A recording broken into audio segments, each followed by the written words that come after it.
information in its DNA.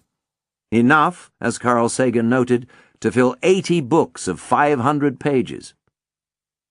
Eventually, the eukaryotes learned an even more singular trick. It took a long time, 1 billion years or so, but it was a good one when they mastered it. They learned to form together into complex, multicellular beings. Thanks to this innovation, big, complicated, visible entities like us were possible. Planet Earth was ready to move on to its next ambitious phase. But before we get too excited about that, it is worth remembering that the world as we are about to see still belongs to the very small. Chapter 20. Small World. It's probably not a good idea to take too personal an interest in your microbes. Louis Pasteur, the great French chemist and bacteriologist, became so preoccupied with his that he took to peering critically at every dish placed before him with a magnifying glass, a habit that presumably did not win him many repeat invitations to dinner. In fact, there is no point in trying to hide from your bacteria, for they are on and around you always, in numbers you can't conceive of. If you are in good health and averagely diligent about hygiene, you will have a herd of about 1 trillion bacteria grazing on your fleshy plains, about 100,000 of them on every square centimeter of skin. They are there to dine off the 10 billion or so flakes of skin you shed every day, plus all the tasty oils and fortifying minerals that seep out from every pore and fissure. You are for them the ultimate buffet, with the convenience of warmth and constant mobility thrown in. By way of thanks, they give you B.O. Warm wishes to you. The Naru have not forgotten us.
And those are just the bacteria that inhabit your skin.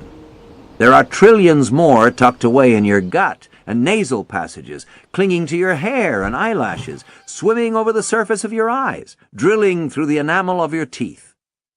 Your digestive system alone is host to more than 100 trillion microbes of at least 400 types. Some deal with sugars, some with starches, some attack other bacteria. A surprising number, like the ubiquitous intestinal spirochetes, have no detectable function at all.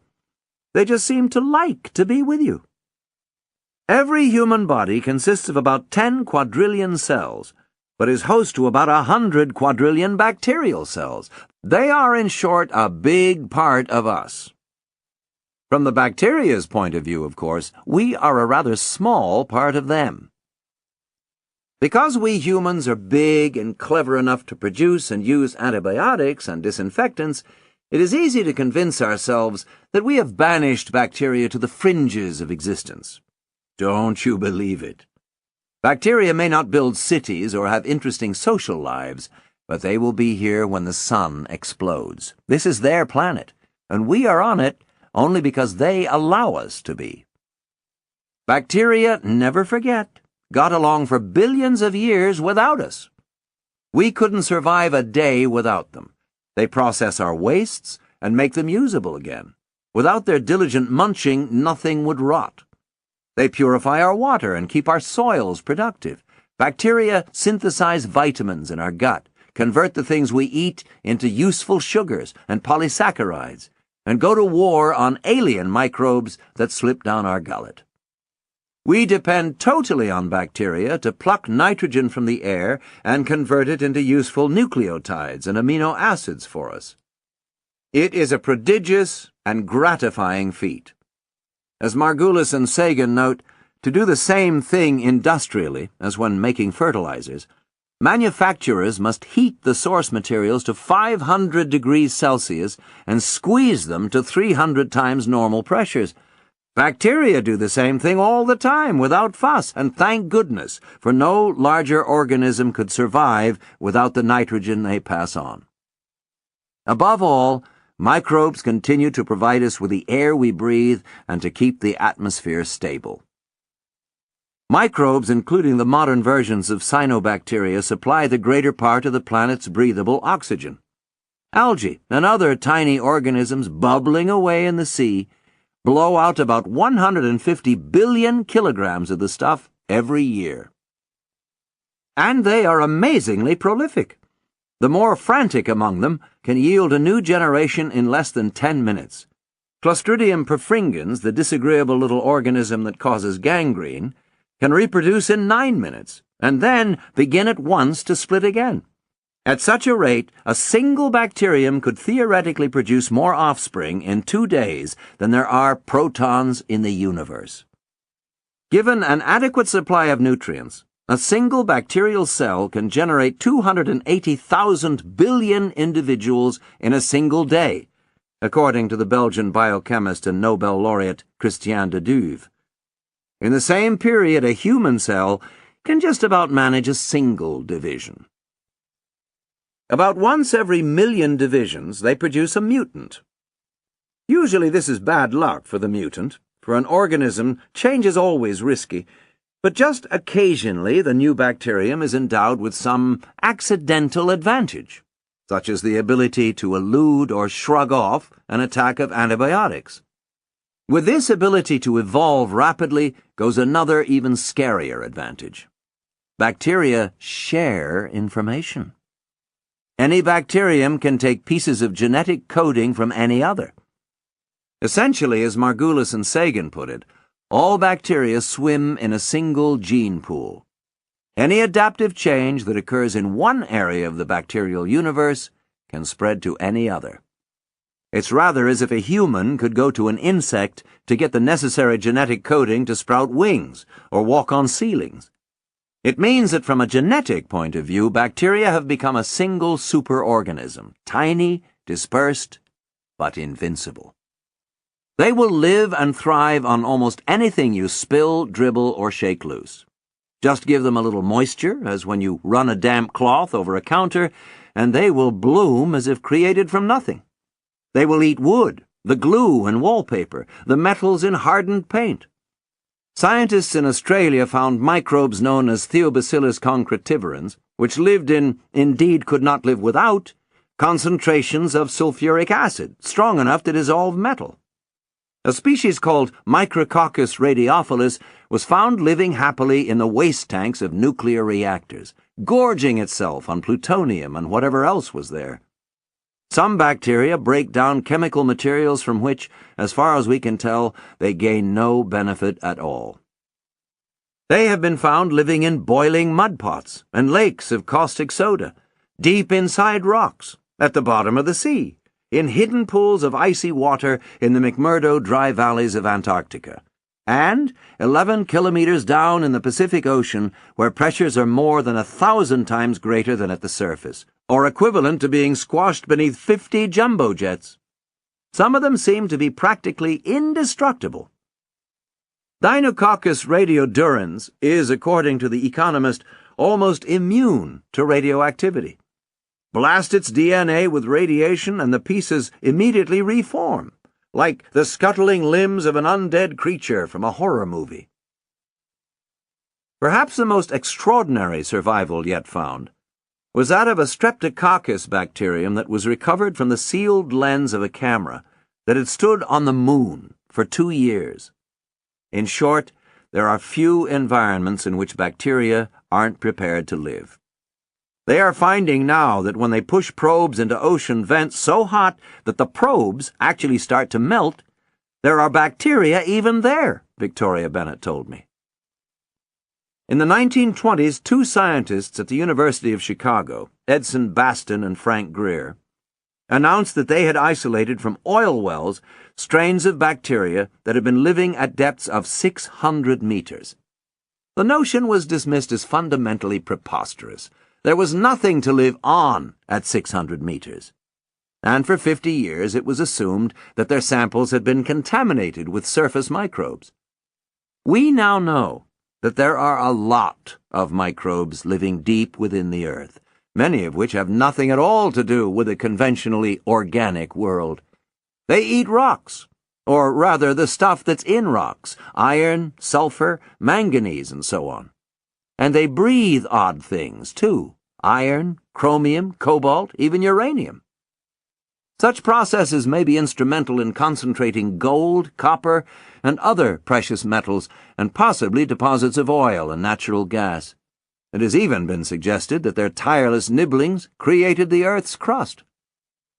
Some scientists now think that there could be as much as 100 trillion tons of bacteria living beneath our feet, in what are known as subsurface lithoautotrophic microbial ecosystems, SLIME for short. Thomas Gold of Cornell University has estimated that if you took all the bacteria out of the Earth's interior and dumped them on the surface, they would cover the planet to a depth of 15 meters, the height of a 4-story building. If the estimates are correct, there could be more life under the Earth than on top of it. At depth, microbes shrink in size and become extremely sluggish. The liveliest of them may divide no more than once a century, some no more than perhaps once in 500 years. As The Economist has put it, the key to long life, it seems, is not to do too much.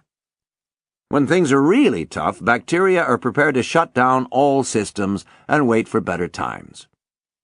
In 1997, scientists successfully activated some anthrax spores that had lain dormant for 80 years in a museum display in Trondheim, Norway.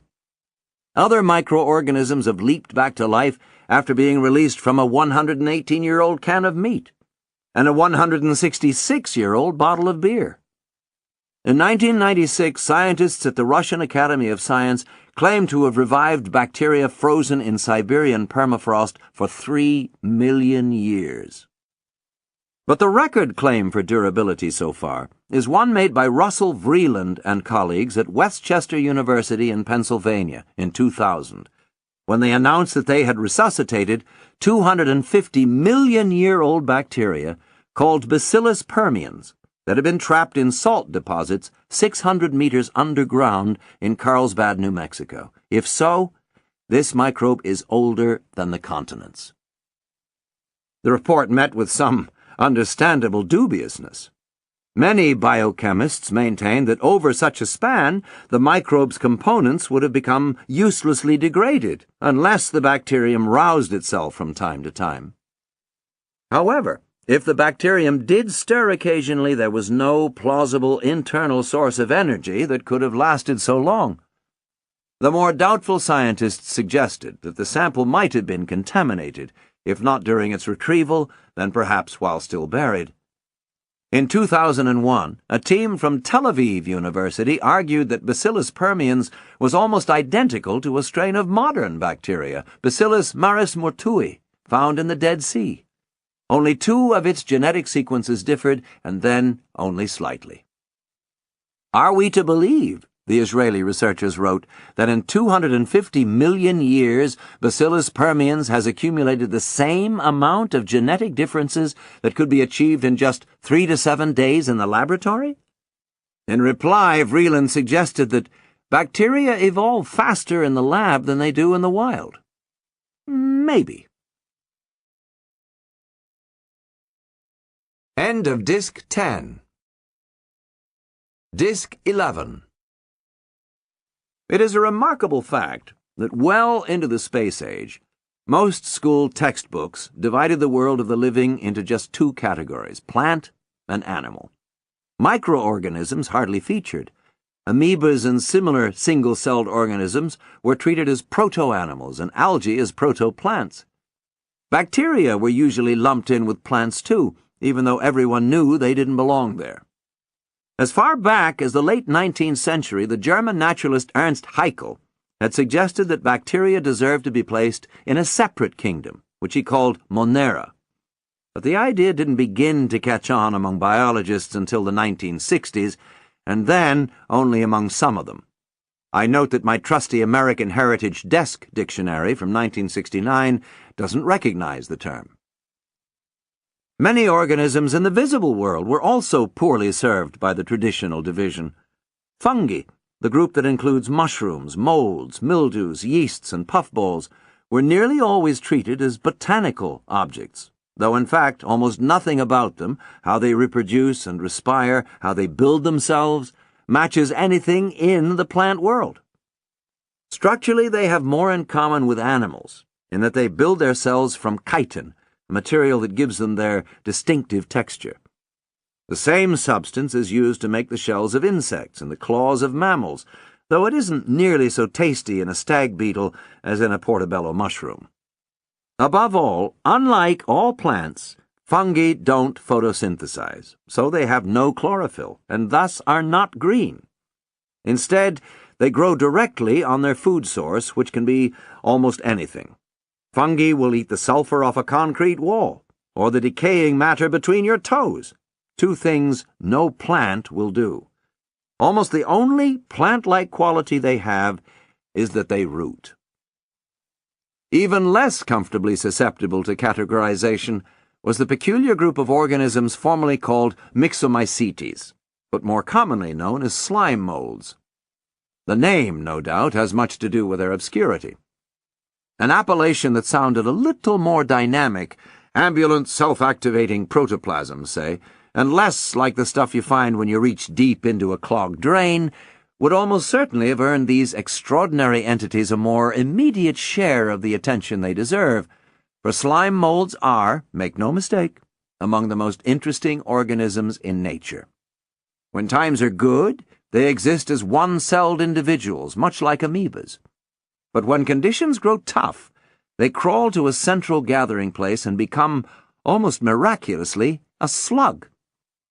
The slug is not a thing of beauty, and it doesn't go terribly far, usually just from the bottom of a pile of leaf litter to the top, where it is in a slightly more exposed position. But for millions of years, this may well have been the niftiest trick in the universe. And it doesn't stop there. Having hauled itself up to a more favorable locale, the slime mold transforms itself yet again, taking on the form of a plant. By some curious, orderly process, the cells reconfigure, like the members of a tiny marching band, to make a stalk, atop of which forms a bulb known as a fruiting body. Inside the fruiting body are millions of spores, which, at the appropriate moment, are released to the wind to blow away to become single-celled organisms that can start the process again. For years, slime molds were claimed as protozoa by zoologists and as fungi by mycologists, though most people could see they didn't really belong anywhere. When genetic testing arrived, people in lab coats were surprised to find that slime molds were so distinctive and peculiar that they weren't directly related to anything else in nature, and sometimes not even to each other. In 1969, in an attempt to bring some order to the growing inadequacies of classification, an ecologist from Cornell named R.H. Whitaker unveiled in the journal Science a proposal to divide life into 5 principal branches, kingdoms as they are known, called Animalia, Plantae, Fungi, Protista, and Monera. Protista was a modification of an earlier term, Protoctista, which had been suggested a century earlier by a Scottish biologist named John Hogg, and was meant to describe any organisms that were neither plant nor animal. Though Whitaker's new scheme was a great improvement, Protista remained ill-defined. Some taxonomists reserved the term for large unicellular organisms, the eukaryotes, but others treated it as a kind of odd sock drawer of biology, putting into it anything that didn't fit anywhere else. It included, depending on which text you consulted, slime molds, amoebas, even seaweed, among much else. By one calculation, it contained as many as 200,000 different species of organism, all told. That's a lot of odd socks. Ironically, just as Whitaker's 5-kingdom classification was beginning to find its way into textbooks, an unassuming academic at the University of Illinois was groping his way towards a discovery that would challenge everything. His name was Carl Woese, and since the mid-1960s, or about as early as it was possible to do so, he had been quietly studying genetic sequences in bacteria. In the early days, this was an exceedingly painstaking process. Work on a single bacterium could easily consume a year. At that time, according to Woese, only about 500 species of bacteria were known, which is fewer than the number of species you have in your mouth. Today, the number is about 10 times that, though that is still far short of the 26,900 species of algae, 70,000 of fungi, and 30,800 of amoebas and related organisms whose biographies fill the annals of biology. It isn't simple indifference that keeps the total low. Bacteria can be exasperatingly difficult to isolate and study. Only about 1% will grow in culture. Considering how wildly adaptable they are in nature, it is an odd fact that the one place they seem not to wish to live is a petri dish. Plop them on a bed of agar and pamper them as you will, and most will just lie there, declining every inducement to bloom. Any bacterium that thrives in a lab is by definition exceptional, and yet these were, almost exclusively, the organisms studied by microbiologists. It was, said Woese, like learning about animals from visiting zoos. Genes, however, allowed Woese to approach microorganisms from another angle. As he worked, Woese realized that there were more fundamental divisions in the microbial world than anyone suspected. A lot of little organisms that looked like bacteria and behaved like bacteria were actually something else altogether. Something that had branched off from bacteria a long time ago. Woese called these organisms archaebacteria, later shortened to archaea. It has to be said that the attributes that distinguish archaea from bacteria are not the sort that would quicken the pulse of any but a biologist. There are mostly differences in their lipids and an absence of something called peptidoglycan, but in practice they make a world of difference. Archaea are more different from bacteria than you and I are from a crab or spider. Single-handedly, Woese had discovered an unsuspected division of life, so fundamental that it stood above the level of kingdom at the apogee of the universal tree of life, as it is rather reverentially known. In 1976, he startled the world, or at least the little bit of it that was paying attention, by redrawing the tree of life to incorporate not 5 main divisions, but 23. These he grouped under 3 new principal categories: bacteria, archaea, and eukarya, which he called domains. The new arrangement was as follows: bacteria, cyanobacteria, purple bacteria, gram-positive bacteria, green non-sulfur bacteria, flavobacteria, and thermatogales. Archaea, halophilic archaeans, methanosarcina, methanobacterium, methanoncoccus, thermocellar, thermoproteus, and pyrodictium. Eukarya, diplomads, microsporidia, trichomonads, flagellates, entamoeba, slime molds, ciliates, plants, fungi, and animals. Wose's new divisions did not take the biological world by storm. Some dismissed his system as much too heavily weighted towards the microbial. Many just ignored it. Wose, according to Francis Ashcroft, felt bitterly disappointed. But slowly his new scheme began to catch on among microbiologists. Botanists and zoologists were much slower to appreciate its virtues. It's not hard to see why. In Wose's model, the worlds of botany and zoology are relegated to a few twigs on the outermost branch of the eukaryan limb. Everything else belongs to unicellular beings. These folks were brought up to classify in terms of gross morphological similarities and differences, Wose told an interviewer in 1996. The idea of doing so in terms of molecular sequence is a bit hard for many of them to swallow. In short, if they couldn't see a difference with their own eyes, they didn't like it, and so they persisted with a more conventional 5-kingdom division, an arrangement that Wose called not very useful in his milder moments and positively misleading much of the rest of the time. Biology, like physics before it, Wose wrote, has moved to a level where the objects of interest and their interactions often cannot be perceived through direct observation. In 1998, the great and ancient Harvard zoologist Ernst Mayr, who was then in his 94th year, and at the time of my writing is nearing 100 and still going strong, stirred the pot further by declaring that there should be just 2 prime divisions of life, empires he called them.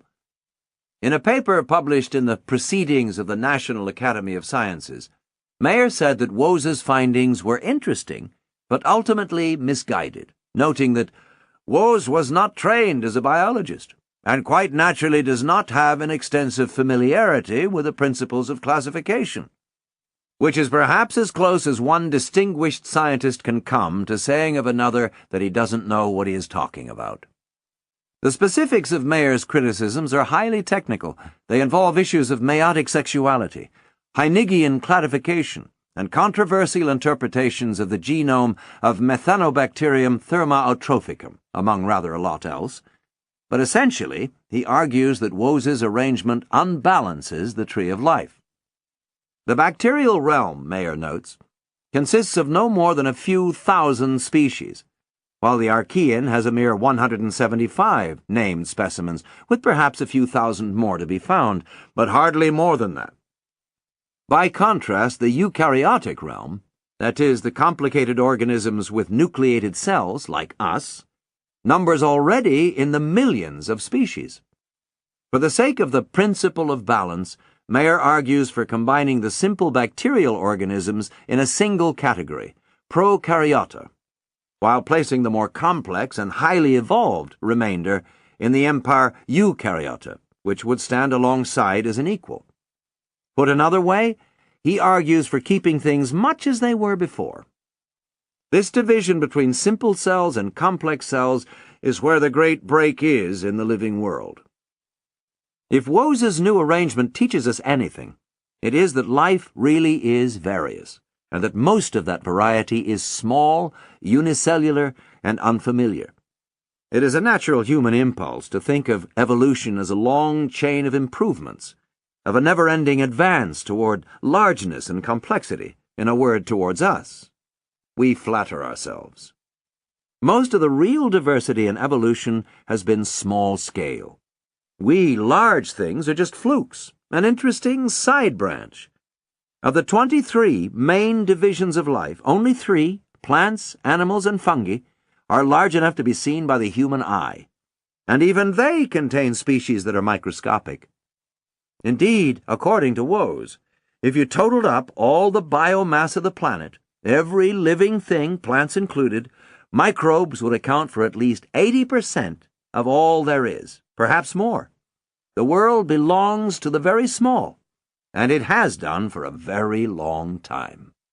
So why, you are bound to ask at some point in your life, do microbes so often want to hurt us?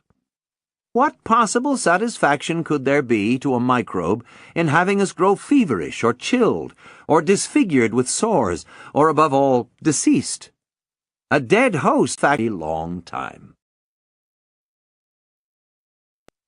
So why, you are bound to ask at some point in your life, do microbes so often want to hurt us?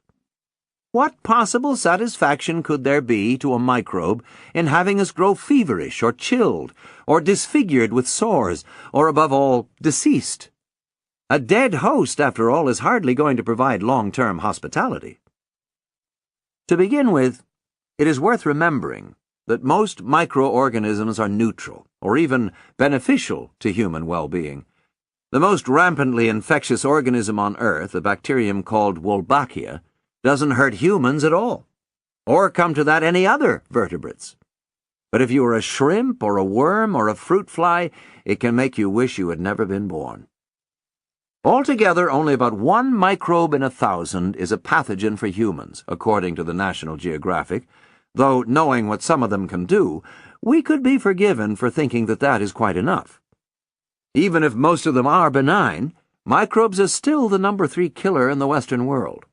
And even many that don't kill us make us deeply rue their existence. Making a host unwell has certain benefits for the microbe. The symptoms of an illness often help to spread the disease. Vomiting, sneezing, and diarrhea are excellent methods of getting out of one host and into position for boarding another. The most effective strategy of all is to enlist the help of a mobile third party. Infectious organisms love mosquitoes because the mosquito sting delivers them directly into a bloodstream, where they can get straight to work before the victim's defense mechanisms can figure out what's hit them. That is why so many grade A diseases, malaria, yellow fever, dengue fever, encephalitis, and 100 or so other less celebrated but often rapacious maladies, begin with a mosquito bite. It is a fortunate fluke for us that HIV, the AIDS agent, isn't among them, at least not yet. Any HIV the mosquito sucks up on its travels is dissolved by the mosquito's own metabolism. When the day comes that the virus mutates its way around this, we may be in real trouble. It is a mistake, however, to consider the matter too carefully from the position of logic, because microorganisms clearly are not calculating entities.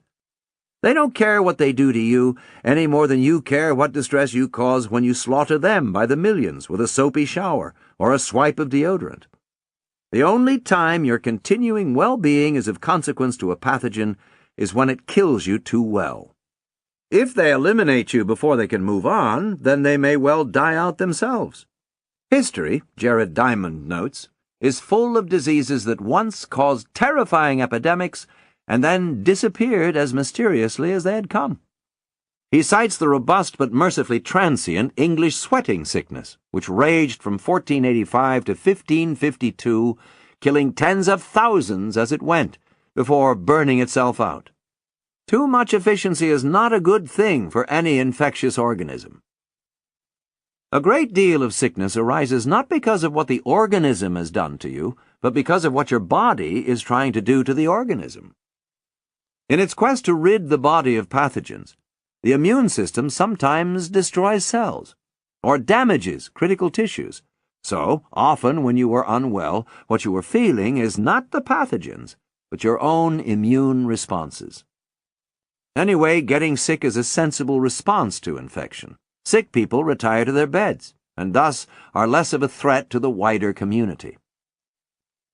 Because there are so many things out there with the potential to hurt you, your body holds lots of different varieties of defensive white blood cells, some 10 million types in all, each designed to identify and destroy a particular sort of invader.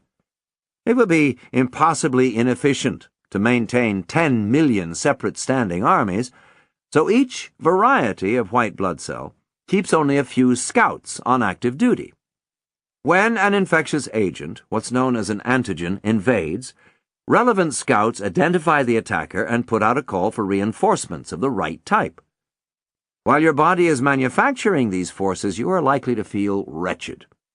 The onset of recovery begins when the troops finally swing into action. White cells are merciless and will hunt down and kill every last pathogen they can find.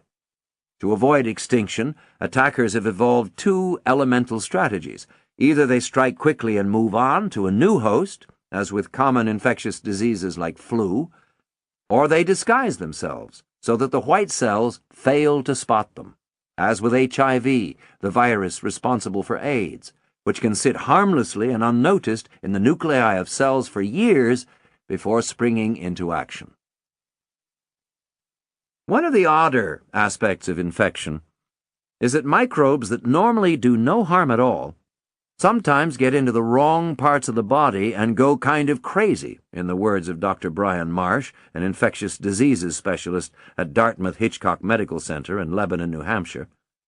It happens all the time with car accidents when people suffer internal injuries. Microbes that are normally benign in the gut get into other parts of the body, the bloodstream, for instance, and cause terrible havoc. The scariest, most out-of-control bacterial disorder of the moment is a disease called necrotizing fasciitis, in which bacteria essentially eat the victim from the inside out, devouring internal parts of the body, the bloodstream, for instance, and cause terrible havoc.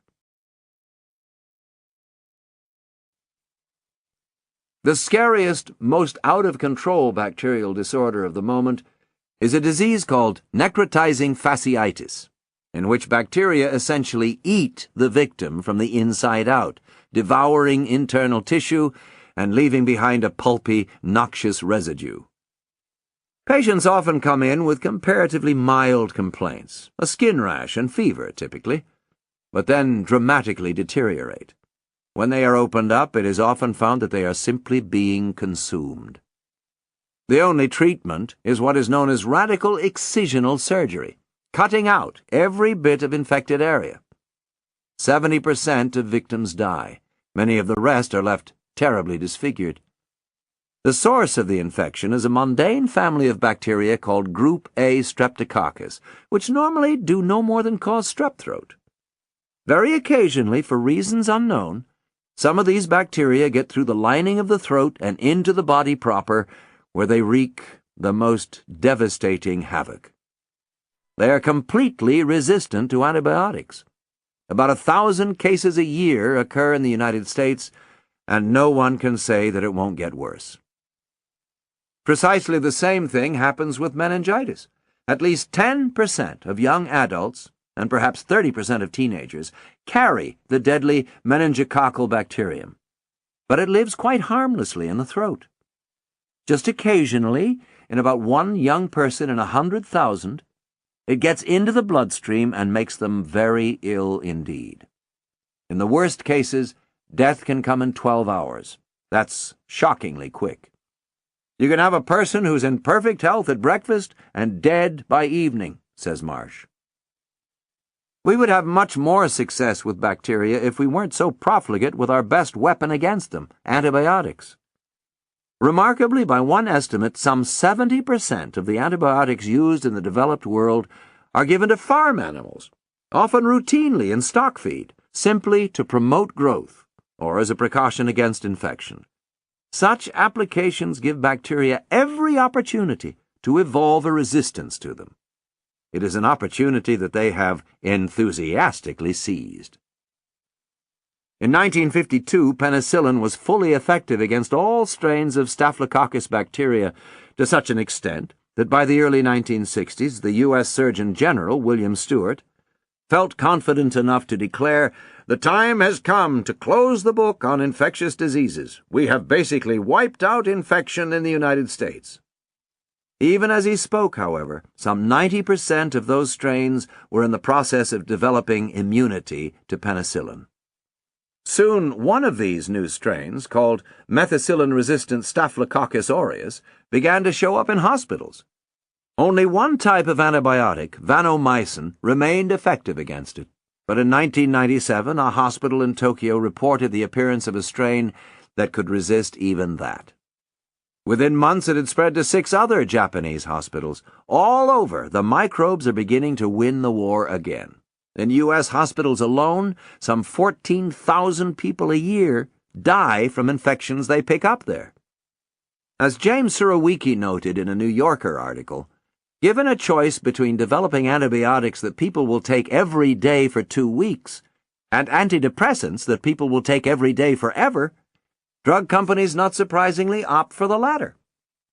Although a few antibiotics have been toughened up a bit, the pharmaceutical industry hasn't given us an entirely new antibiotic since the 1970s. Our carelessness is all the more alarming since the discovery that many other ailments may be bacterial in origin. The process of discovery began in 1983, when Barry Marshall, a doctor in Perth, Western Australia, found that many stomach cancers and most stomach ulcers are caused by a bacterium called Helicobacter pylori. Even though his findings were easily tested, the notion was so radical that more than a decade would pass before they were generally accepted. America's National Institutes of Health, for instance, didn't officially endorse the idea until 1994. Hundreds, even thousands of people must have died from ulcers who wouldn't have, Marshall told a reporter from Forbes in 1999. Since then, further research has shown that there is or may well be a bacterial component in all kinds of other disorders: heart disease, asthma, arthritis, multiple sclerosis, several types of mental disorders, many cancers. Even it has been suggested in science, no less, obesity. The day may not be far off when we desperately require an effective antibiotic and haven't got one to call on.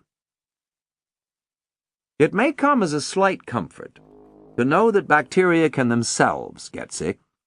They are sometimes infected by bacteriophages, or simply phages, a type of virus.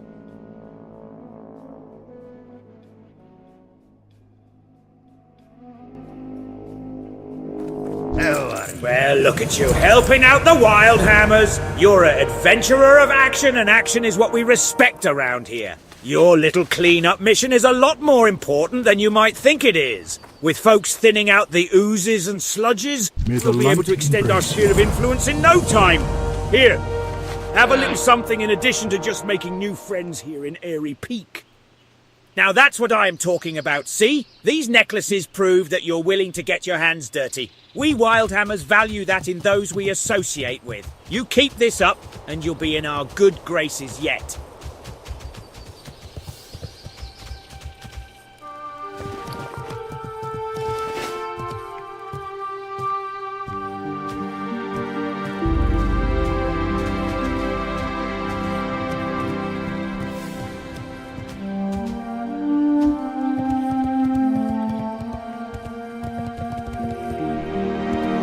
What can I do for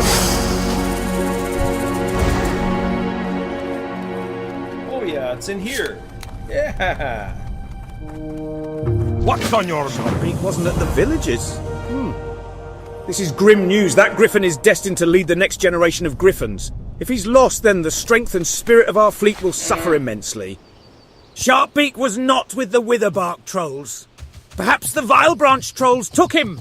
Go to the altar of Zul on the western edge of Vilebranch territory and search for the Griffin child.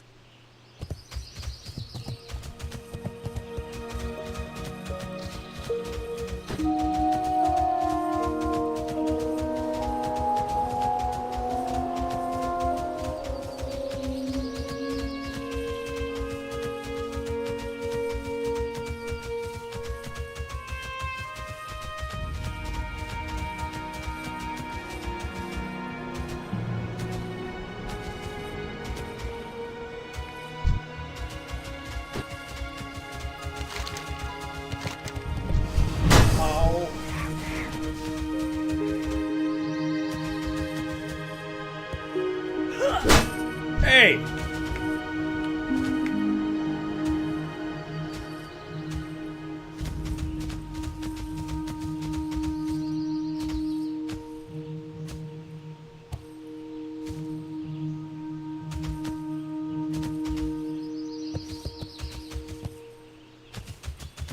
Alright, I'm all alone again. I like this area of hinterlands. An intimidating wall right there.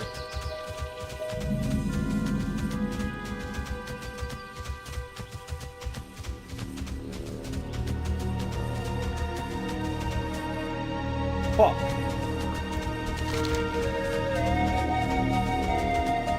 I haven't been here in years. There's only 2 entrances here, I think 2 maybe. If I remember right.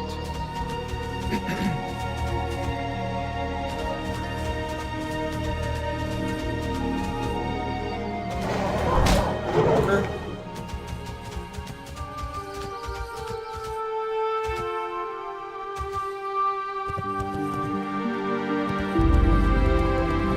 Okay, maybe 1.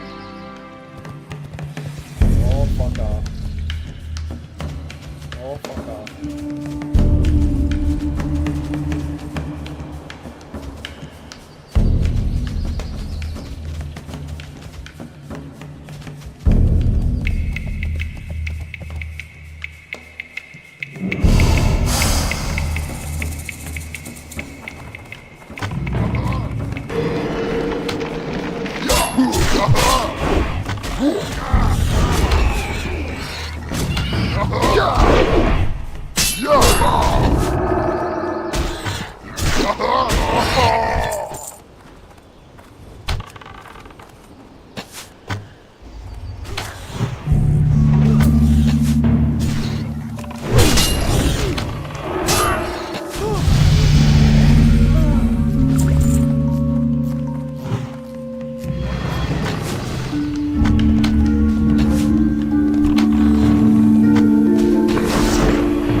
See that fucking horror, dude. I wasn't looking for that.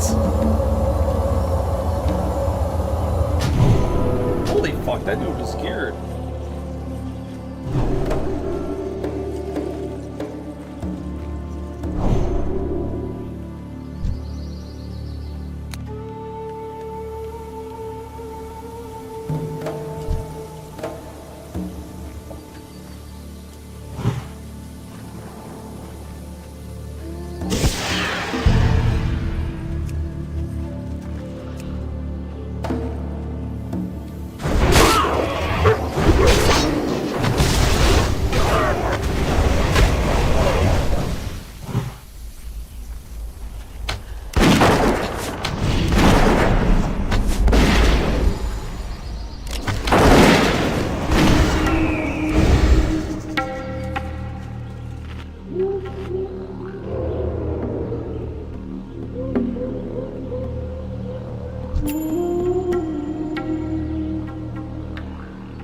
You already rest?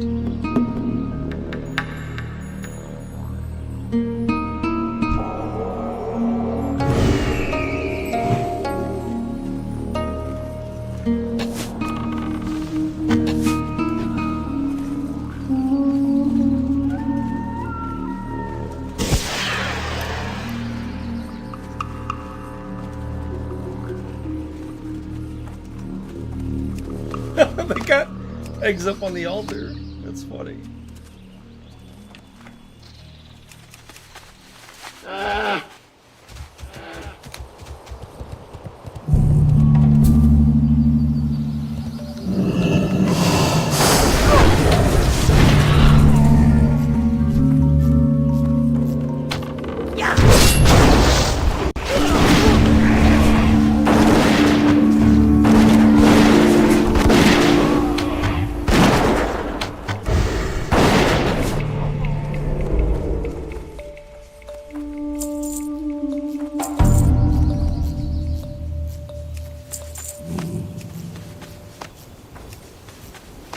How you doing, man?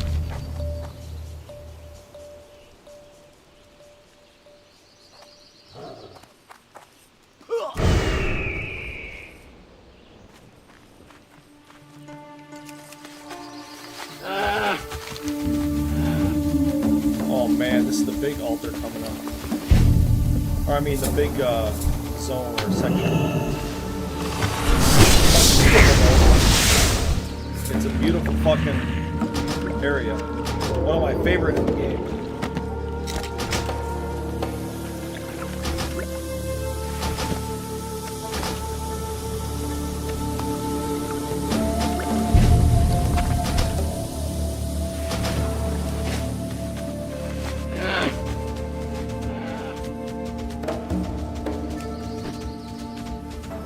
And that hunter really hit me hard, man. And stung.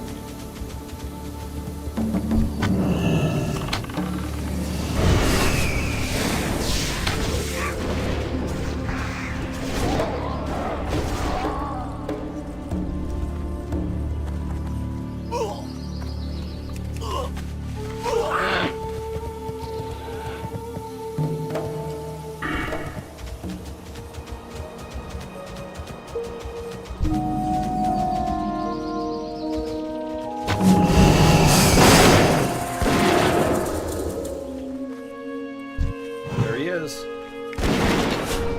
He's coming for me.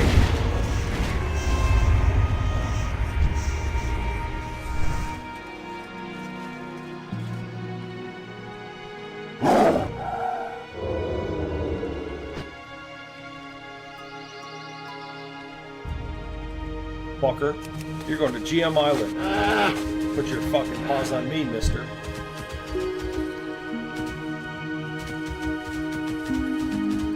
Womp womp womp. That's what you get for trying to gank me. You get teleported to an island in the middle of fucking nowhere. Is that fucking sad? Is that sad? Yes, it is. Yeah, it is. Oh, shit.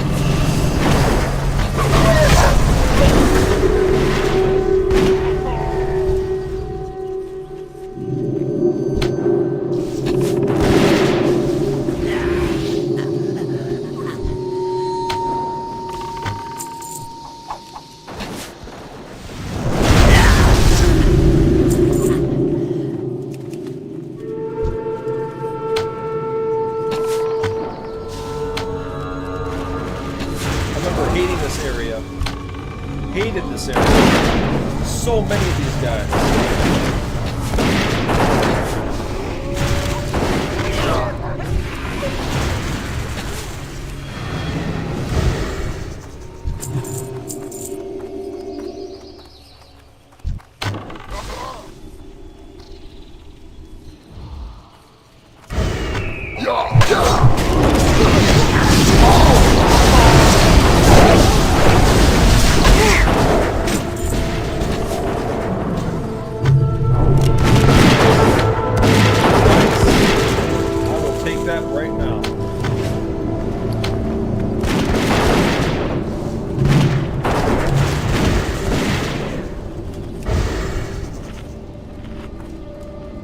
Roll, fuckers. Roll, fuckers. You better roll or you're going to GM Island next. I said to roll.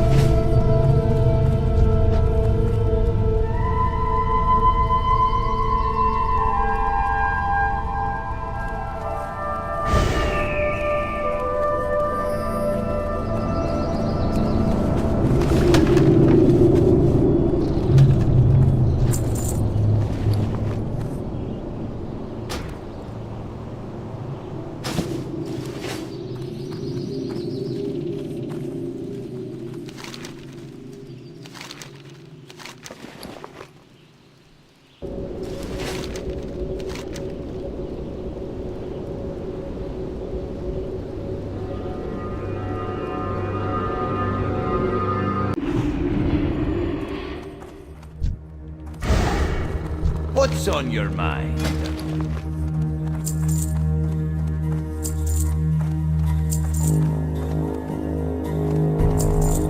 Watch your back.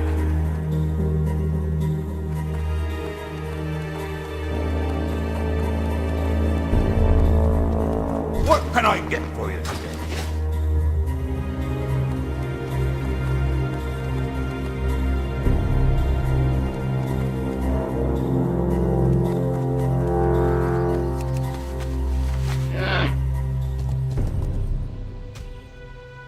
Arcanon Poros.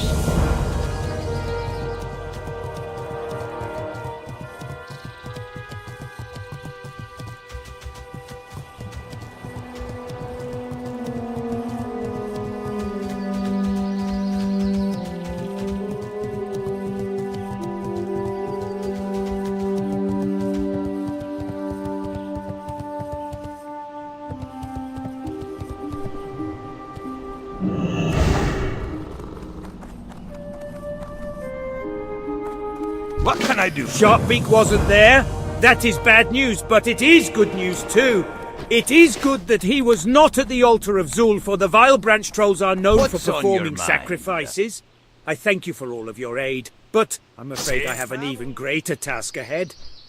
Take this feather to Thaddeus Grimshade, the diviner. He left Airy Peak years ago to pursue darker knowledge, but in his heart he is still a Wildhammer. And perhaps his talents can help us find Sharpbeak. This feather was taken from the nest where the Griffin child sleeps. If you give it to Thaddeus, then, with luck, he can use his divining magics to find Sharpbeak. Good luck, adventurer. You will find Thaddeus in the Blasted Lands, in the Mage Tower of Netherguard Keep.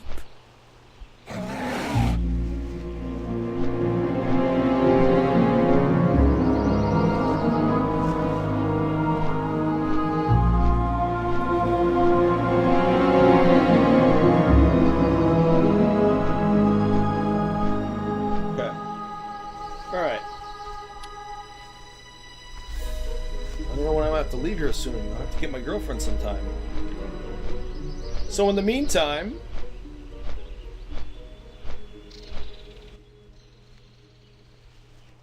A virus is a strange and unlovely entity. A piece of nucleic acid surrounded by bad news, in the memorable phrase of the Nobel laureate Peter Medawar. Smaller and simpler than bacteria, viruses aren't themselves alive. In isolation, they are inert and harmless, but introduce them into a suitable host, and they burst into busyness, into life. About 5,000 types of virus are known, and between them they afflict us with many hundreds of diseases, ranging from the flu and common cold to those that are most invidious to human well-being: smallpox, rabies, yellow fever, Ebola, polio, and AIDS. Viruses prosper by hijacking the genetic material of a living cell and using it to produce more virus.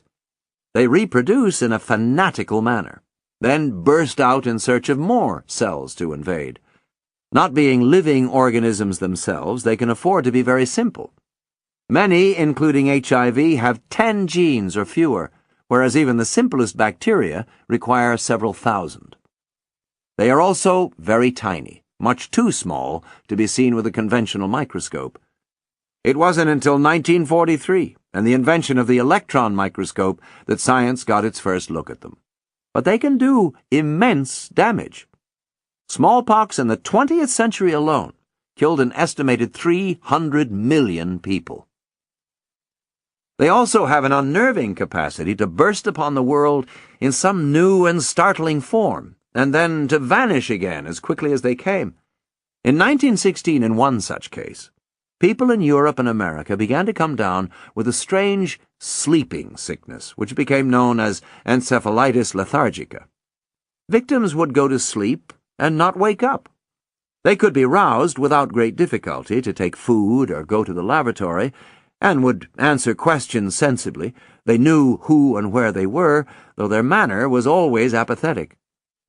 However, the moment they were permitted to rest, they would at once sink back into deepest slumber and remain in that state for as long as they were left. Some went on in this manner for months before dying, A very few survived and regained consciousness, but not their former liveliness. They existed in a state of profound apathy, like extinct volcanoes, in the words of one doctor. In 10 years, the disease killed some 5 million people, and then quietly went away. It didn't get much lasting attention because in the meantime, an even worse epidemic, indeed the worst in history, swept across the world. It is sometimes called the Great Swine Flu Epidemic, and sometimes the Great Spanish Flu Epidemic, but in either case, it was ferocious. The First World War killed 21 million people in 4 years. Swine flu did the same in its first 4 months. Almost 80% of American casualties in the First World War came not from enemy fire, but from flu. In some units, the mortality rate was as high as 80%. Swine flu arose as a normal, non-lethal flu in the spring of 1918. But somehow, over the following months, no one knows how or where, it mutated into something more severe. A fifth of victims suffered only mild symptoms, but the rest became gravely ill, and many died. Some succumbed within hours, others held on for a few days. In the United States, the first deaths were recorded among sailors in Boston in late August 1918, but the epidemic quickly spread to all parts of the country. Schools closed, public entertainments were shut down, people everywhere wore masks. It did little good. Between autumn of 1918 and spring of the following year, 548,452 people died of the flu in America. The toll in Britain was 220,000, with similar numbers in France and Germany. No one knows the global toll, as records in the Third World were often poor. But it was not less than 20 million, and probably more like 50 million. Some estimates have put the global total as high as 100 million. In an attempt to devise a vaccine, medical authorities conducted experiments on volunteers at a military prison on Deer Island in Boston Harbor. The prisoners were promised pardons if they survived a battery of tests. These tests were rigorous, to say the least. First, the subjects were injected with infected lung tissue taken from the dead, and then sprayed in the eyes, nose, and mouth with infectious aerosols. If they still failed to succumb, they had their throats swabbed with discharges taken straight from the sick and dying. If all else failed, they were required to sit open-mouthed while a gravely ill victim was sat up slightly and made to cough into their faces. Out of, somewhat amazingly, 300 men who volunteered, the doctors chose 62 for the tests. None contracted the flu. Not one. The only person who did grow ill was the ward doctor, who swiftly died. The probable explanation for this is that the epidemic had passed through the prison a few weeks earlier, and the volunteers, all of whom had survived that visitation, had a natural immunity. Much about the 1918 flu epidemic is understood poorly, or not at all.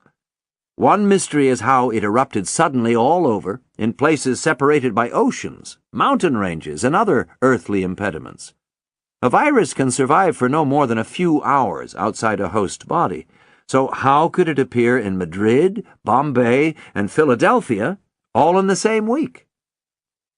The probable answer is that it was incubated and spread by people who had only slight symptoms or none at all. Even in normal outbreaks, about 10% of people in any given population have the flu but are unaware of it because they experience no ill effects. And because they remain in circulation, they tend to be the great spreaders of the disease. That would account for the 1918 outbreak's widespread distribution, but it still doesn't explain how it managed to lie low for several months before erupting so explosively at more or less the same time all over.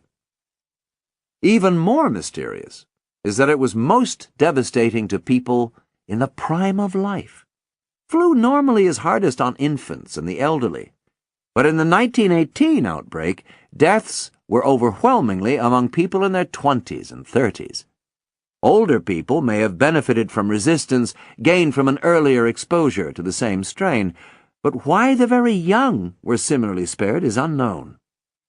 The greatest mystery of all is why the 1918 flu was so ferociously deadly when most flus are not. We still have no idea. From time to time, certain strains of virus return. A disagreeable Russian virus known as H1N1 caused severe outbreaks over wide areas in 1933, then again in the 1950s, and yet again in the 1970s. Where it went in the meantime, each time, is uncertain. One suggestion is that viruses hide out unnoticed in populations of wild animals before trying their hand at a new generation of humans. No one can rule out the possibility that the great swine flu epidemic might once again rear its head. And if it doesn't, others well might. New and frightening viruses crop up all the time. Ebola, Lassa, and Marburg fevers have all tended to flare up and die down again, but no one can say that they aren't quietly mutating away somewhere, or simply awaiting the right opportunity to burst forth in a catastrophic manner. It is now apparent that AIDS has been among us much longer than anyone originally suspected. Researchers at the Manchester Royal Infirmary discovered that a sailor who had died of mysterious untreatable causes in 1959 in fact had AIDS. Yet for whatever reasons, the disease remained generally quiescent for another 20 years. The miracle is that other such diseases haven't gone rampant. Lassa fever, which wasn't first detected until 1969 in West Africa, is extremely virulent and little understood. In 1969, a doctor at a Yale University lab in New Haven, Connecticut, who was studying Lassa fever, came down with it. He survived, but more alarmingly, a technician in a nearby lab with no direct exposure also contracted the disease and died. Happily, the outbreak stopped there, but we can't count on always being so fortunate. Our lifestyles invite epidemics. Air travel makes it possible to spread infectious agents across the planet with amazing ease. An Ebola virus could begin the day in, say, Benin and finish it in New York or Hamburg or Nairobi, or all three. It means also that medical authorities increasingly need to be acquainted with pretty much every malady that exists everywhere. But of course they are not. In 1990, a Nigerian living in Chicago was exposed to Lassa fever on a visit to his homeland, but didn't develop symptoms until he had returned to the United States. He died in a Chicago hospital without diagnosis and without anyone taking any special precautions in treating him, unaware that he had one of the most lethal and infectious diseases on the planet. Miraculously, no one else was infected. We may not be so lucky next time. And on that sobering note, it's time to return to the world of the visibly living. Chapter 21. Life Goes On. It isn't easy to become a fossil. The fate of nearly all living organisms, over 99.9% of them, is to compost down to nothingness. When your spark is gone, every molecule you own will be nibbled off you or sluiced away to be put to use in some other system. That's just the way it is. Even if you make it into the small pool of organisms, the less than 0.1% that don't get devoured, the chances of being fossilized are very small. Hello, adventurer. I train and care for young hippogriffs here. Feel free to have a look around. Thank you for bringing these to me, adventurer. What did you learn of the wild kith? Perhaps these feathers will tell us more. Ferocious monsters, or simply misguided pets? One day I'd like to know the truth. I'm going to continue my research. Please come back and talk to me again after some time has passed. Well, Kurgel's invention lived up to its expectations. Don't get too excited, but do know that I am pleased with your work, adventurer. Now, where did I leave that book? Here it is, adventurer. Please take care of my book. Now hurry along. I'm sure Troyes is eager for your return.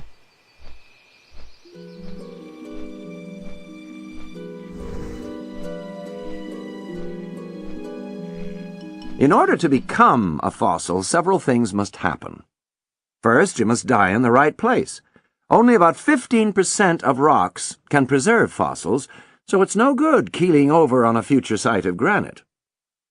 In practical terms, the deceased must become buried in sediment where it can leave an impression, like a leaf in wet mud, or decompose without exposure to oxygen, permitting the molecules in its bones and hard parts, and very occasionally softer parts, to be replaced by dissolved minerals, creating a petrified copy of the original.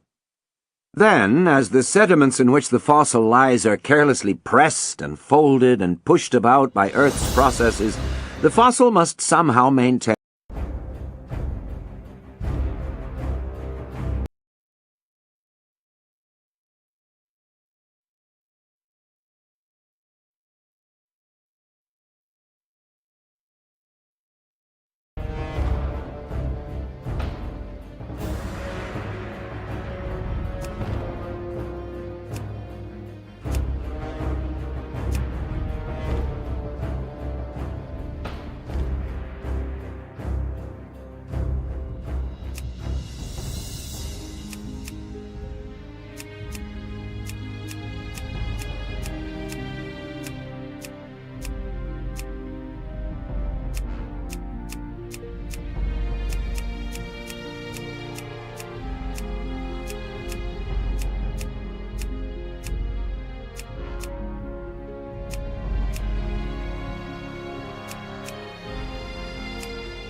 I'm setting up Vanilla Wall right now. My friend just started a server. I'm trying to find the option to play music in the background, but I forgot where the fuck that is.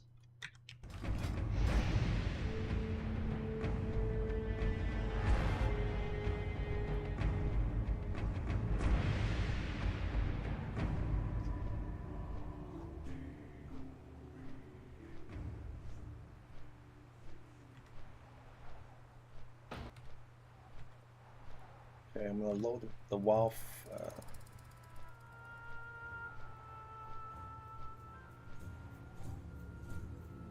This is like the European version of the fucking client. So...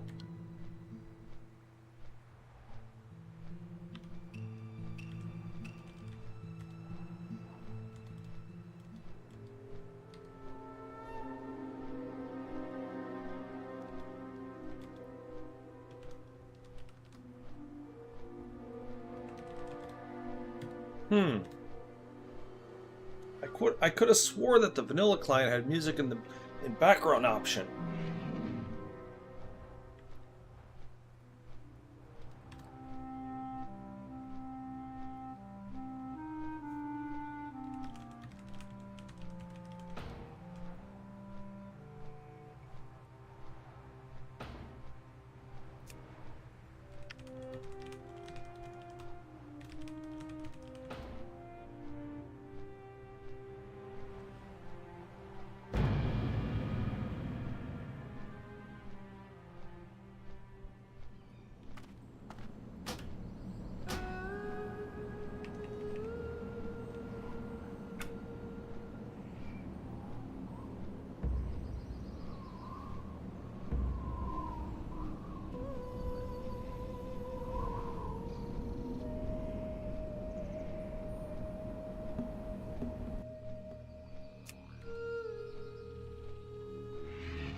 An identifiable shape. Finally, but above all, after tens of millions, or perhaps hundreds of millions of years hidden away, it must be found and recognized as something worth keeping. Only about 1 bone in a billion, it is thought, ever becomes fossilized. If that is so, it means that the complete fossil legacy of all the Americans alive today, that's 270 million people, with 206 bones each, will only be about 50 bones, 1/4 of a complete skeleton. That's not to say, of course, that any of these bones will ever actually be found. Bearing in mind that they can be buried anywhere within an area of slightly over 9.3 million square kilometers, little of which will ever be turned over, much less examined, it would be something of a miracle if they were. Fossils are in every sense vanishingly rare. You have brought a book along. Excellent. I have heard of a place that lies deep below the surface of the earth, banished there by powers greater than I have ever seen. If you wish to learn more of this place, the sunken temple, seek out a goblin named Marvon Rivetseeker. Much like Troyus and I, he has studied many ancient areas of the world. He was last known to have left his home in Ratchet to study the troll ruins in Tanaris. Good luck finding him. He hasn't been heard from in some time. This stave might be the stave of Equinex. The stave of Equinex is actually a key used to unlock the Equinex monolith in the ruins of Ravenwind on the mainland west of the Dreambow. Find the 4 flames that still burn in those ruins: Sama, Imbel, Bilton, and Lhasa. Retrieve their essence, and then, while standing by the Equinex monolith, use the essences to energize the stave. If this is truly as the stave of Equinex, you will be able to unlock the monolith and gather a sacred artifact from it.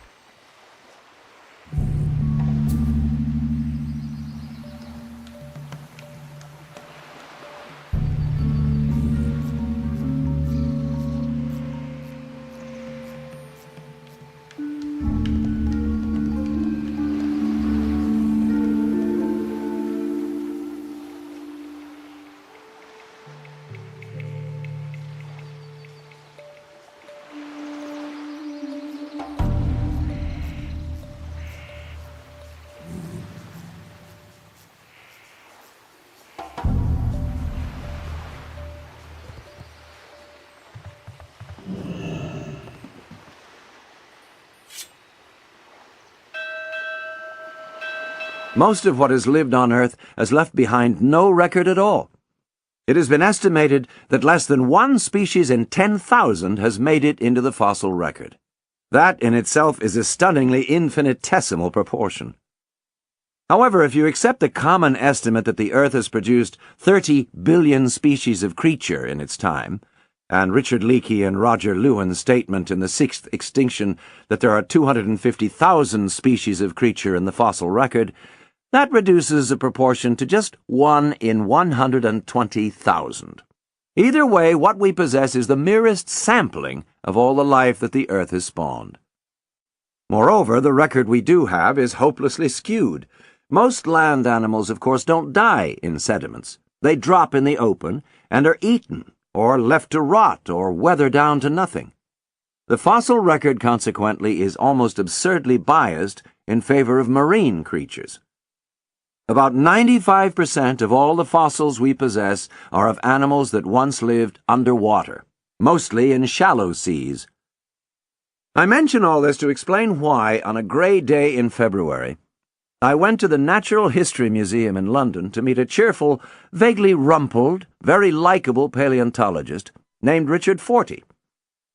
Fortey knows an awful lot about an awful lot. He is the author of a wry, splendid book called Life, an Unauthorized Biography, which covers the whole pageant of animate creation. I'm going to have to do something about the giants if I stay out here. They're certainly not good for business now, are they? I've been working on a variant of a gnomish shrinking ray, but I'm using superior goblin technological advances in its construction. In an effort to avoid inconveniences for myself, such as death, I'd like for you to try it out on any of the giants in Feralas. You should find miniaturization residue on them after you shrink them. Bring me back some. If I bet against my own better judgment and stay to run an engineering shop along the Forgotten Coast, I will need to deal with these pesky elementals. Curse the powers of elementalism unchecked, I say. Fortunately for me, and now for you, my hopeful agent provocateur, the elementals represent an ideal source of raw power for my ultra-shrinker refinement. Give them the what for, I say. When doing this, though, be sure to save me the water elemental cores.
But his first love is a type of marine creature called trilobites, which once teemed in Ordovician seas, but haven't existed for a long time except in fossilized form. All trilobites shared a basic body plan of 3 parts, or lobes: head, tail, thorax, from which comes the name. Forty found his first when he was a boy, clambering over rocks at St. David's Bay in Wales. He was hooked for life. He took me to a gallery of tall metal cupboards. Each cupboard was filled with shallow drawers, and each drawer was filled with stony trilobites, 20,000 specimens in all. It seems like a big number, he agreed, but you have to remember that millions upon millions of trilobites lived for millions upon millions of years in ancient seas. So 20,000 isn't a huge number. And most of these are only partial specimens. Finding a complete trilobite fossil is still a big moment for a paleontologist. Trilobites first appeared, fully formed, seemingly from nowhere, about 540 million years ago, near the start of the great outburst of complex life, popularly known as the Cambrian explosion, and then vanished, along with a great deal else, in the great and still mysterious Permian extinction 300,000 or so centuries later. As with all extinct creatures, there is a natural temptation to regard them as failures. But in fact, they were among the most successful animals ever to live. They reigned for 300 million years, twice the span of dinosaurs, which were themselves among history's great survivors. Humans, Forty points out, have survived so far for 0.5% as long. With so much time at their disposal, the trilobites proliferated prodigiously. Most remained small, about the size of modern beetles, but some grew to be as big as platters.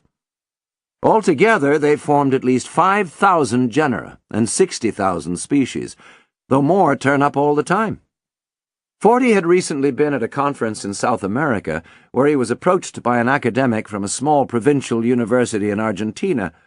She had a box that was full of interesting things, trilobites that had never been seen before in South America, or indeed anywhere, and a great deal else. She had no research facilities to study them, and no funds to look for more. Huge parts of the world are still unexplored. In terms of trilobites? No. In terms of everything.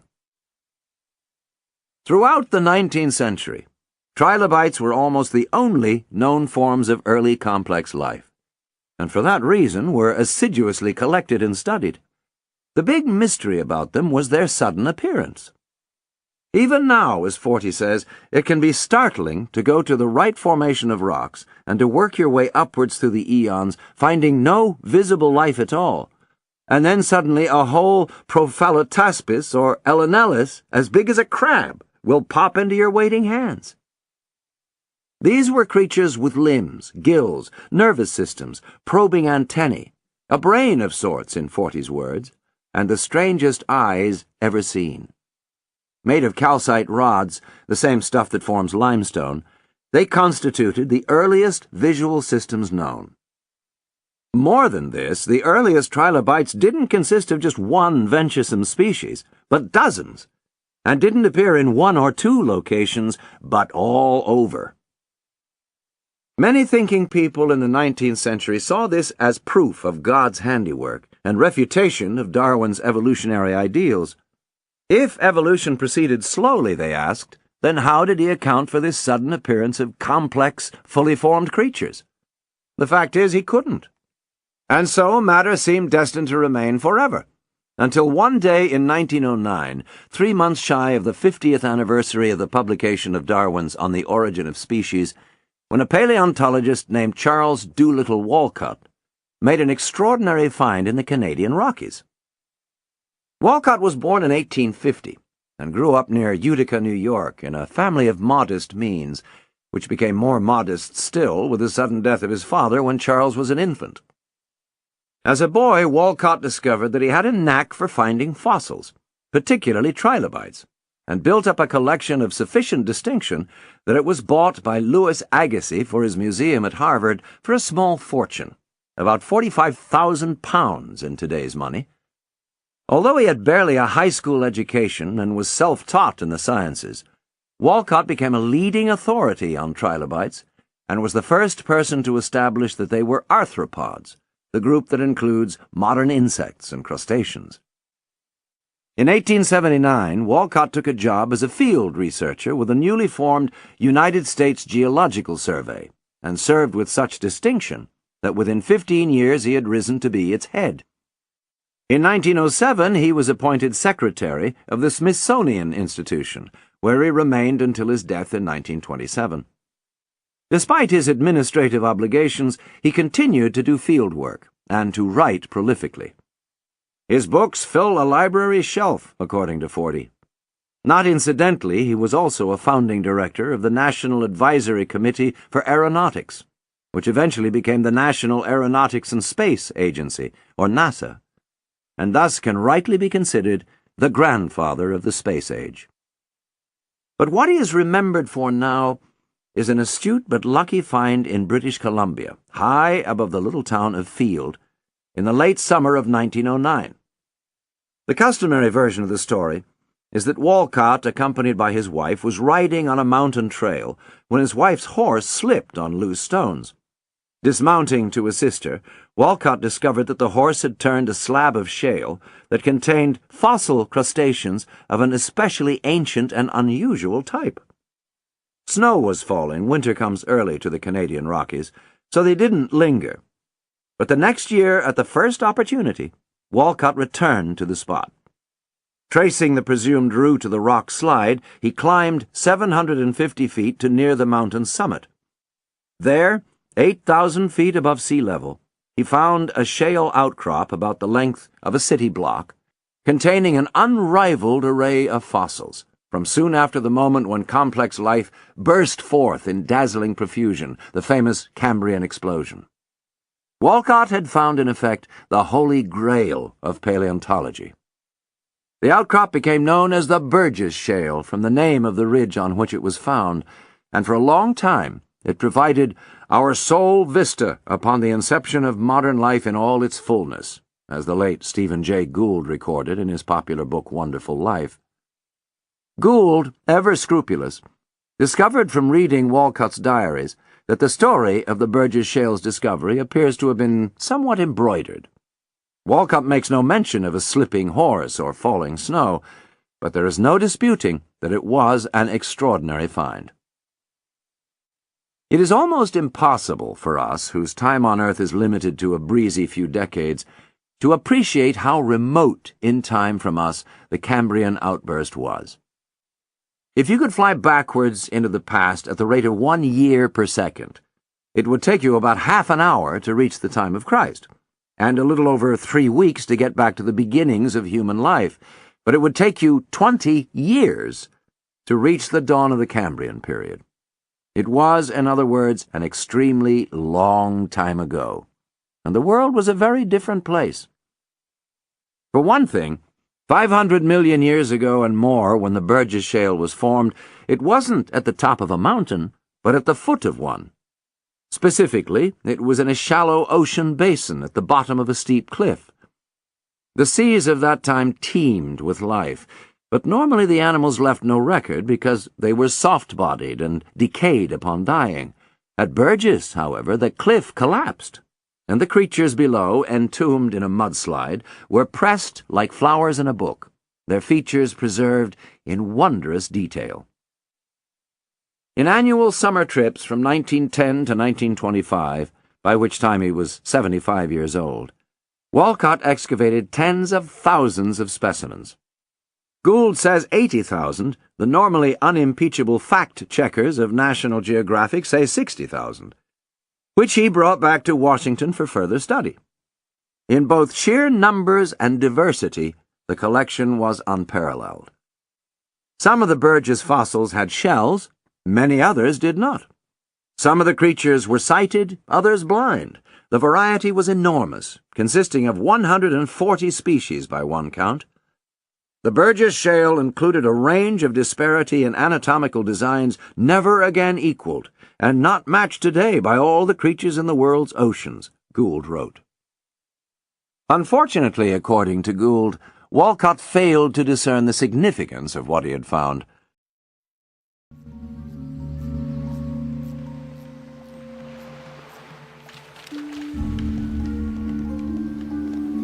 Respawn rate's pretty fucking slow here. I gotta text my girlfriend.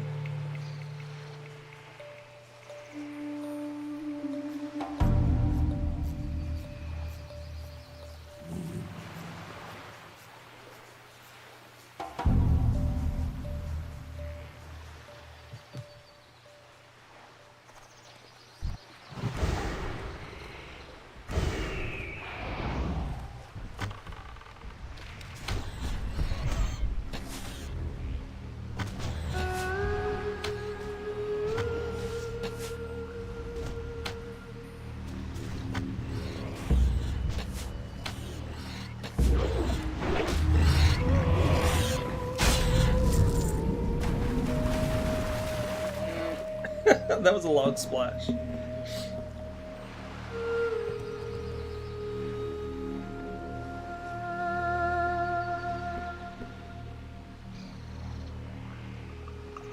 Get tired, huh?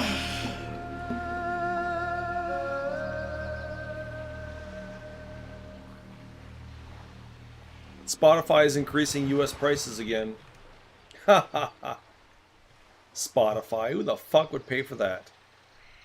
Subscribers to Spotify in the US will start receiving an email detailing the price increases of premium, dual, and family plans. $16.99 a month, then $20 a month. Fuck you. Just canceled after I came across paid podcasts. What are those? The first one I ran into is The Prince. The first 2 episodes are free and were actually good, and then boom, paid for the rest. What?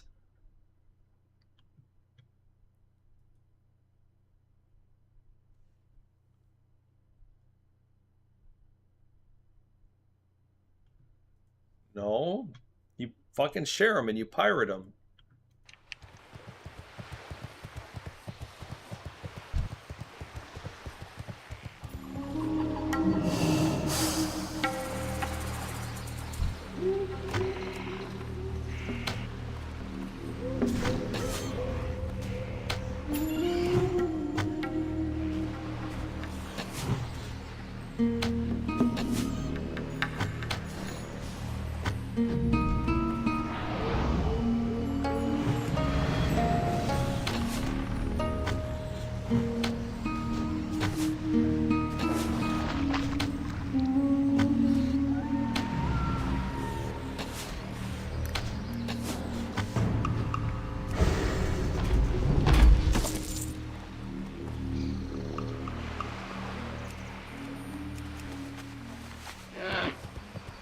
What is he doing?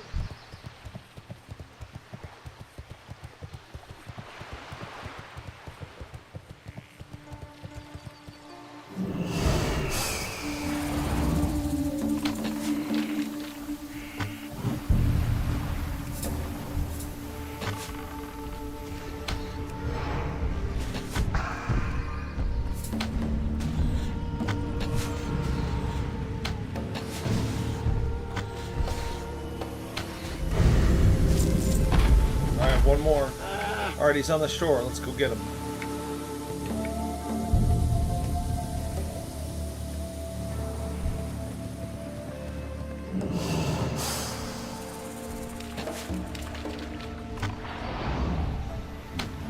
What?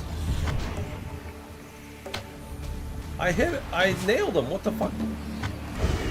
He didn't shrink.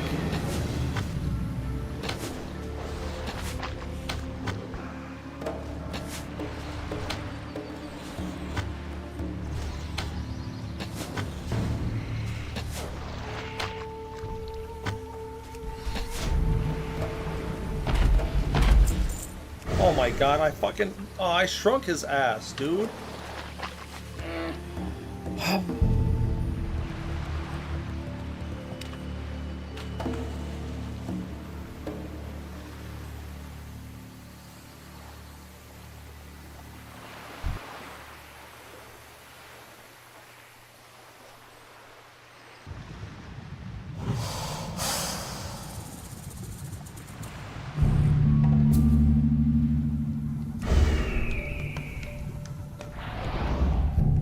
it say miss?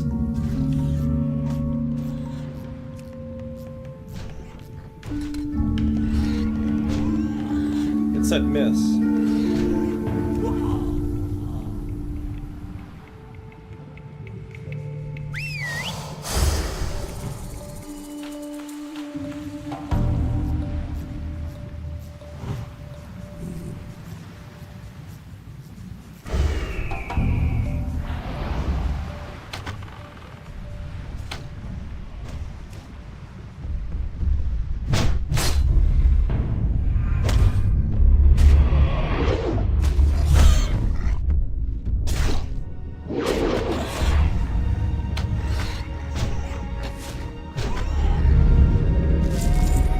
Okay, thank Christ.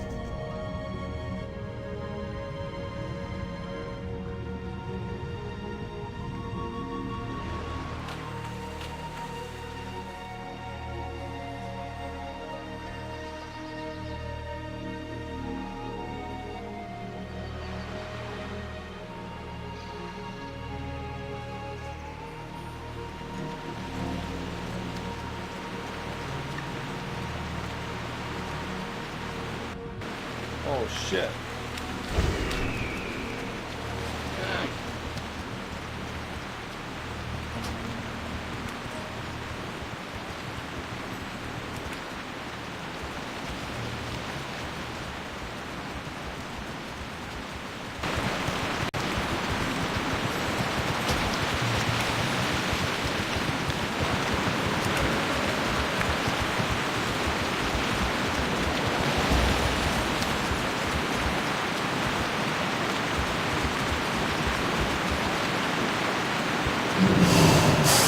Yeah, what do you want? Splendiferous. Not only am I glad to see that you've returned with the residue, but also with all your major appendages intact. That is, well, there was never any danger in using the Ultra Shrinker, now was there? I do appreciate your effort on my behalf, Adventure. Truly, you are a friend to goblins everywhere. Accept this as a token of my appreciation. Scrumdiddly-rific. These cores will keep me working for some time. Add to that the benefit of there now being fewer elementals along the coast, and I might no longer cry myself to sleep at the prospect of having set up shop in perhaps the worst place imaginable. Thank you, Adventurer, for your efforts on my behalf. While it certainly straps me financially to do this, allow me to show you some gratitude you may understand and appreciate. Loot.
I'm so glad you found me. I must admit I am a bit lost. But isn't this a beautiful place? Do you think you could help me find my way back to my friend, Rockbiter? He was supposed to be watching me, but I do have a tendency to wander off now and then. There are just so many things to see, and I get so distracted. There is one thing that will always work to get my attention, though. Inside this chest, you'll find a bell that is very precious to me. I just love the sound of it. You have my word. If I wander off, all you have to do is ring it and I'll come running back.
Oh, hello, adventurer. I'm so glad to see you again. How was your trip to Darnassus? Well, you'll be happy to know that we've made quite a bit of progress while you've been gone. We even saved a nest full of eggs. Unfortunately, the mother died before we got to her. Say, would you want one for a pet? They look to hatch soon, so they'll need a good father. What do you say?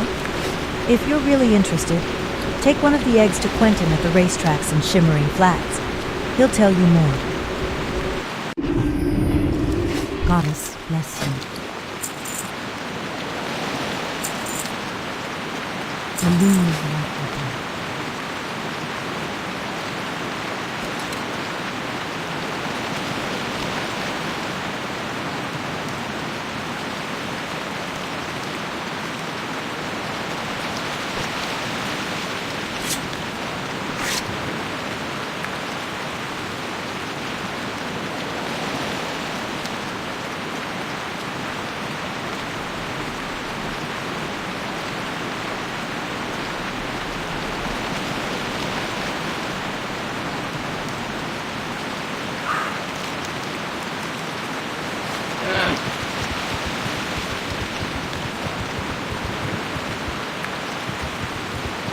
Greetings, adventurer. If you're looking for leather goods and leather working supplies, you've come to the right semi-retired path. Excellent, excellent. These are going to work out incredibly well. I can already tell that they're going to be much harder when properly cured. Thanks again for your help, adventurer. Here, please take one of my latest creations.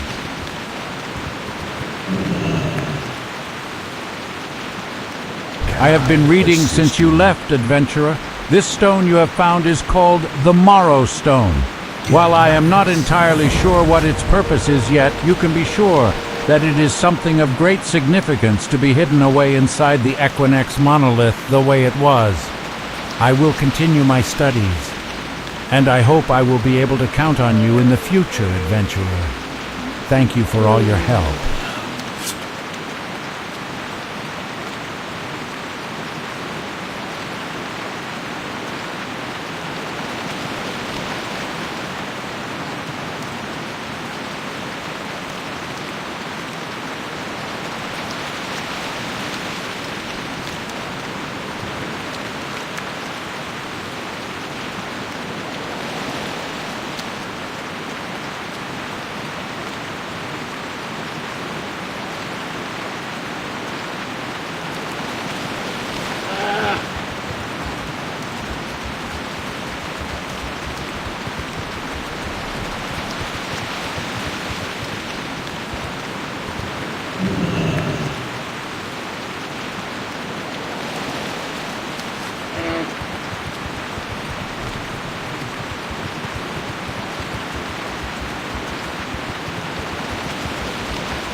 Elune, a daughter. Peace be with you.